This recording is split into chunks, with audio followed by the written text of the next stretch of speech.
The police should be abolished.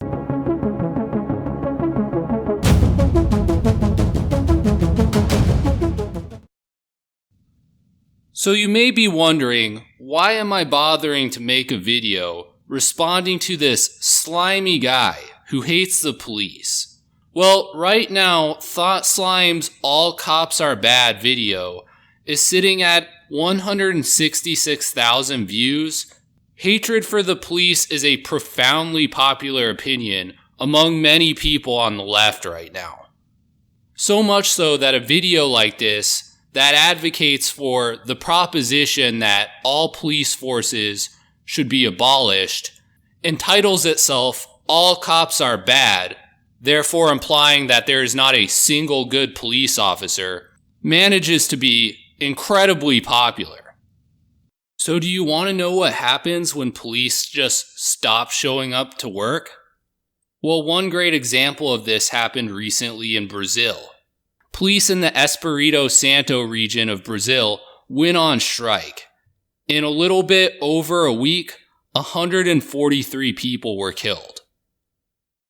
The violence began on Friday after police went on a strike because of a pay dispute. As many as 60 people have reportedly been killed over the weekend. Local media and residents have recorded scenes of chaos as thieves and other criminals appear to run rampant in the state capital, Vitória, as well as its suburbs. It's been reported in the local media that the local morgue in Vitória, Espírito Santo state, is so full that there are bodies on the ground. Now, the violence was prompted by a police strike. There were 200 reported incidents of car theft in a single day. And so we're just looking now, we're waiting for the National Guard and for the armed security forces to arrive. In addition to the massive number of people killed, prisoners rioted, with thousands of prisoners escaping from custody. Hospitals were overwhelmed with patients and ran out of bandages. State and local government lost over $100 million in lost revenue as a result of the anarchy's effect on local business. It was an absolute disaster. Yet this is what this slimy leftist wants: the complete abolition of police in complete anarchy. He is in fact a self-declared anarchist. Lack of money to fund state and local government, vandalism, the mass escape of prisoners, are all things that anarchists support. The police have always, and will always, so long as they exist, act on behalf of capital to stop the working class from organizing in any meaningful capacity. Now I want you to think about the definition that Thought Slime just gave to the police. In your view, do the police spend most of their time trying to prevent workers from organize? Just use your common sense. How much time do you think the average police officer spends preventing workers from organizing into labor unions? If you're thinking to yourself, well, probably almost no time, then yes, your common sense is correct. What Thought Slime is talking about makes absolutely no sense. Police officers don't spend all of their time trying to suppress worker uprisings. They spend their time patrolling around, responding to 911 calls. Yeah, sometimes big corporations and business owners do call for assistance to police, but it's almost always because someone is trespassing on their property or stealing from them. Businesses don't call the police in order to stamp out union support in their business. That just doesn't happen. I mean, do these people honestly believe this? All of these people who watched this video and liked it, do they honestly believe that this is what police are doing all day? That police officers spend all of their time just preventing people from unionizing at work? I'm used to hearing a lot of criticism of police officers, but this is literally one of the dumbest things that I've ever heard anyone say criticizing the police. The police are also themselves a privileged class of people who wield unchallengeable power over the rest of us.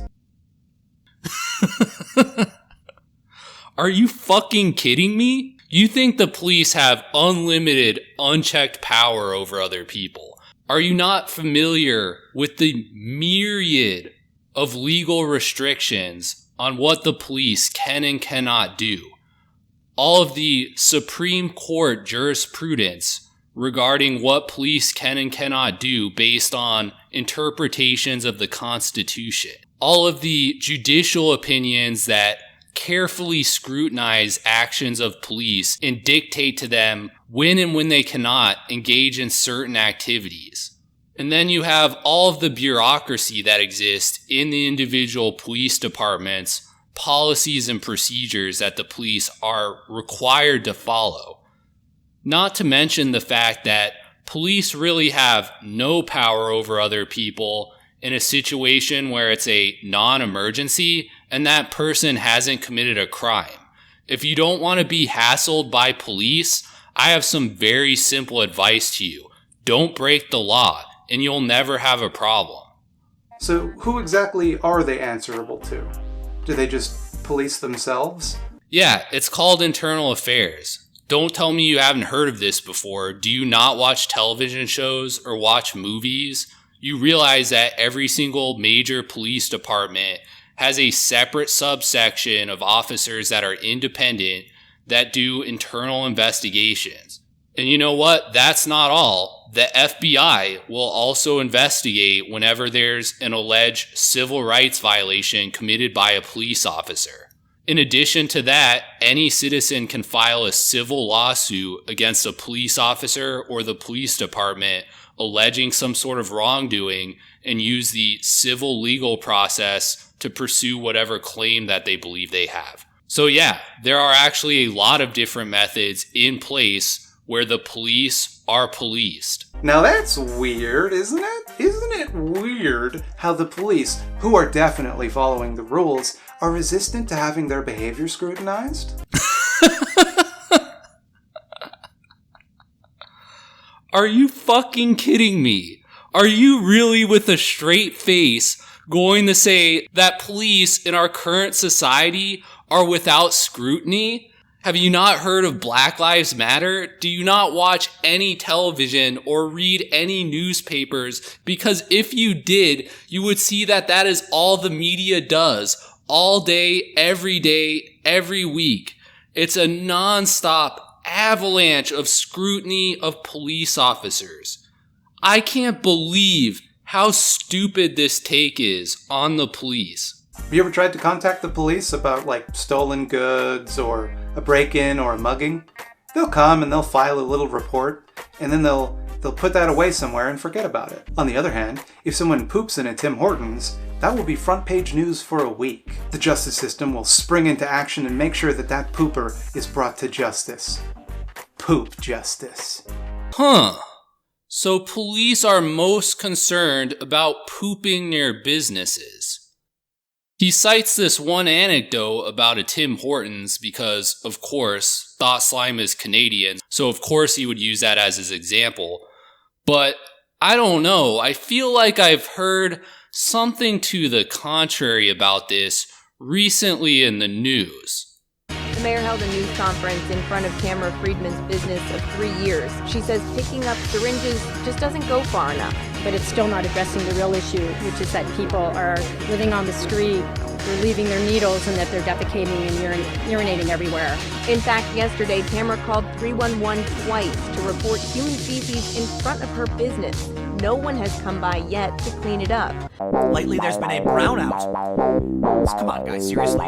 In the Bay Area since 2011, there have been at least 118,352 reported instances of human fecal matter on city streets. Look at this. In 2011, something happened. 5,500.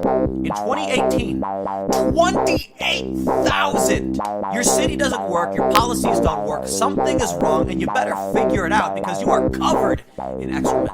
Nonprofit organization Open the Books has created a simple map. The map shows every instance that's on the screen now in the past 8 years where human waste has been reported on the sidewalks of San Francisco.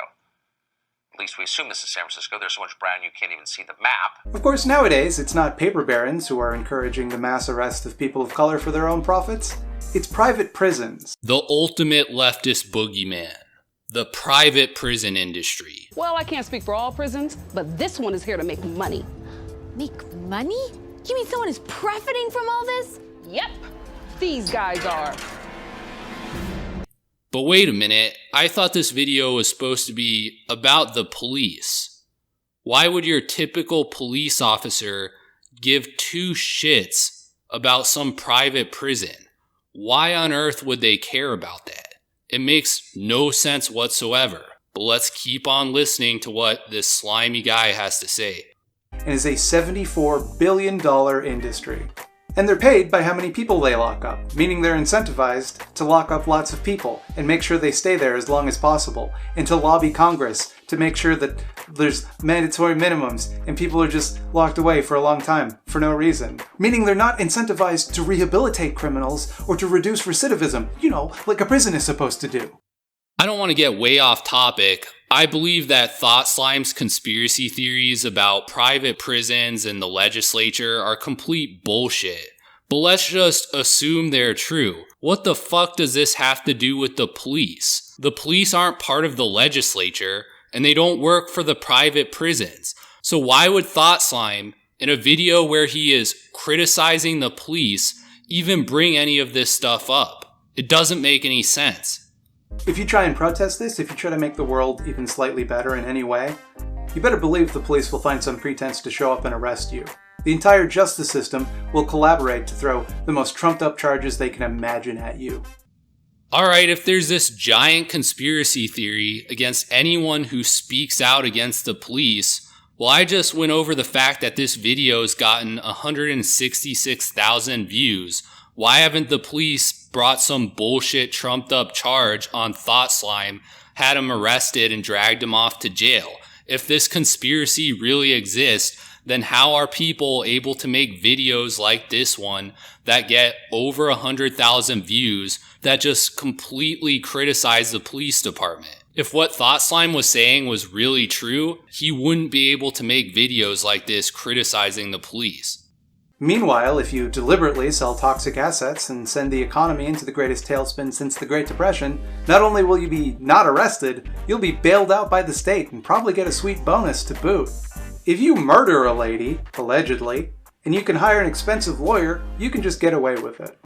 I don't understand why he is bringing any of this up. First, let's talk about the alleged white-collar criminals, the people who ran these major banks and institutions whose decisions may have contributed to the financial crisis that occurred. Now, I agree with Thought Slime. These people should be investigated and prosecuted for their role in the crisis. However, this wouldn't be an appropriate investigation for the police. The police don't have the resources to go after executives at JP Morgan or launch some incredibly complicated financial crime investigation. This is really something that the federal government should be responsible for doing. Organizations like the FBI, the SEC, and all the various federal regulatory agencies really should be the ones running this type of investigation, as well as the Department of Justice itself. The police should not shoulder the blame for the lack of prosecutions following the housing crisis. Oh no, that blame should instead be placed on the Obama Justice Department, which was corrupt and literally did nothing to hold those people accountable. Now, what about the O.J. Simpson trial, which was a complete joke? Well, pretty much everyone dropped the ball there. One of the detectives in charge of the investigation had repeatedly made racist remarks in the past that damaged the credibility of the case before the jury. The prosecution team was completely incompetent, terrible at making arguments, made a series of embarrassing mistakes during the case, and somehow ended up with a jury that included almost entirely African Americans, even though the city that this took place in was Los Angeles. The judge didn't do a very good job as well, and yeah, O.J. Simpson had access to the best defense attorneys in the country. But again, I don't see how you can blame what happened during that trial on the institution of the police. In fact, if you admit to sexually assaulting a woman on tape, you can become president of the United States. Yeah, except that Donald Trump never admitted to sexually assaulting a woman on tape. This is in fact what Donald Trump said. And when you're a star, they let you do it. You can do anything. Whatever you want. Grab them by the pussy. And when you're a star, they let you do it. But they let you do it. But they let you do it. You see, Thought Slime, it's not a sexual assault when the other party consents to what's going on. But of course, given how little you know about the police, it doesn't surprise me that you don't know much about the law either. They always have the option of not being police. It's easy. I do it every day. I'm not being a police right now. Yeah, I would say that there's a pretty good reason why you're not a police officer, and it has nothing to do with anything that you said in this video. All apples are bastards. And by apples, I mean police officers. Alright, this video is just becoming complete nonsense at this point. He hasn't made any attempt at all to address any sort of other argument as to why we need the police. How do we deal with bad people who are trying to steal stuff or commit crimes? Thought Slime has literally said absolutely nothing about how we deal with problems like that in this video. He just keeps repeating the same nonsense that police are bad apples who kill people. Okay, there couldn't possibly be legitimate reasons why police officers exist. What we now recognize as the police are a pretty recent phenomenon. While there's been a lot of institutions that have called themselves the police throughout history, what we now recognize as modern policing evolved in the 1830s. Okay, so the argument is the police did not exist before the 1830s. You know what else didn't exist prior to the 1830s? Skyscrapers, cell phones, public schools, student loans, social security, public welfare, cars, highways, airplanes, Chipotle restaurants, video games, movies, television sets, electrical outlets, snowboards, radios, the internet, washing machines and dryers, health insurance, movie theaters, satellites, environmental lawyers, neuroscientists, penicillin, most plastics. So yeah, all of those things, I guess we should just abolish all of them as well. Because obviously just because something wasn't used or didn't exist in the past means that therefore it's not necessary in the future, right? That's a perfectly valid argument, correct? Throughout history, there's been a lot of different ways to keep the peace. I mean, sure, policing has been around for almost 200 years, but that doesn't make it the only option. It's not a universal human constant or whatever bullshit people try to tell you. Well, it's funny that you should say this, Thought Slime. Now, you're comparing modern times to historical times, but what I would ask you to do is compare modern United States and Europe to any other country. Can you find me a single country in the world today that has no police? Well, if you were to try and do that, you would come up empty because every single country has police. In fact, there's not one modern country that exists today that has come up with a superior way of dealing with the problem of people breaking the law than having a police force. Yep, there's not a single country that does not have police today. Now, why all this nostalgia for the past? Does Thought Slime really want to go back to the way that it was in colonial America? Back where every single crime, even as lowly as stealing someone's pig, was punished with the death penalty? Back when everyone in society was expected to be a Christian and follow Christian values, to the point where if someone were to commit a crime, they would be completely ostracized by their community? Because that's how criminal justice worked back in colonial America. Is that what Thought Slime wants? The whole reason that police were needed as an institution is because over time in certain big cities, like London and New York City, the cities were getting more and more diverse. People could no longer depend on the fact that everyone would be a Christian and that any criminal who was caught committing a crime would receive an extremely tough punishment to be enough of a deterrent. A group of professionals was needed, and that's why the police force was developed. And over time, all of America became like these big cities. America's cities and towns today are far too diverse to depend on something like an expectation of Christian morality to prevent people from committing crimes. Police are necessary. That's why every country in the entire world has a police force. So if we want to get rid of the police, what are we going to have instead? And I have a suggestion. Voluntary community self-defense. A community-managed, rotating group of people who temporarily take on the responsibility of keeping their community safe. Recallable at any time should that community feel that they are no longer fit to carry out their duties. So that's your solution? A volunteer police force?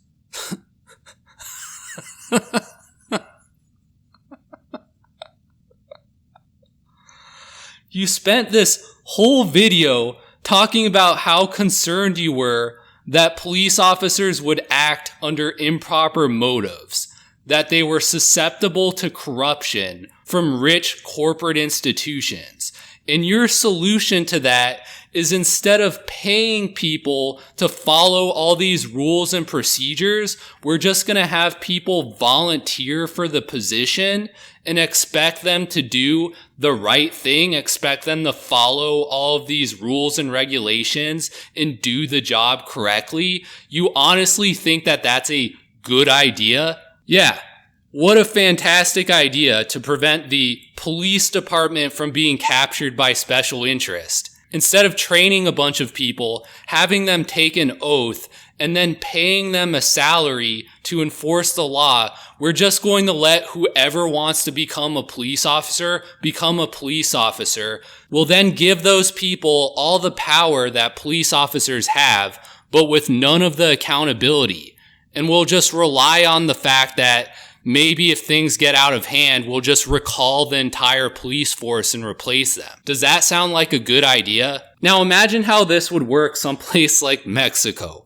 So imagine you stopped paying the police department in some Mexican city, and then you just accepted volunteers to work as police officers. How long do you think it would take for that police department to be entirely compromised by the drug cartels? There have already been some profoundly stupid things that Thought Slime has said about the police. This idea is unfathomably dumb. We should also focus on eliminating the root causes of antisocial behavior. People shouldn't be poor enough to have to rob each other. People who are mentally ill should be able to get treatment before a violent episode. Addiction should be treated as a health issue, not a legal one. Getting an armed thug to lock people in a little box isn't a solution to those problems. Leftists always like to talk about how mental health issues and drug addiction shouldn't be treated as a crime. Well, guess what? They weren't always treated as a crime. Back before the civil rights era, when people would have mental health problems or would have drug addiction issues, they would get committed to an asylum or a mental hospital. At the asylum or mental hospital, they would have their addiction or mental health problem treated. Now, back then, the treatments weren't that great. These mental health hospitals did not always provide the highest level of care, and there were a lot of quack theories going along. But in the civil rights era, it was determined that this sort of thing was unconstitutional. You couldn't just send someone to a mental health institution. It was the leftists, the people who wanted greater rights for individuals, that fought to make things like drug addiction and mental health issues into crime. They didn't want people to have to deal with any sort of consequences for their mental health problems or drug addictions unless the state proved that they did something wrong, proved that they committed a crime. It is the leftists, the civil libertarians, that have criminalized mental health and drug addiction, not the right wing, not the conservatives. If you like this video and you're not already subscribed, please subscribe.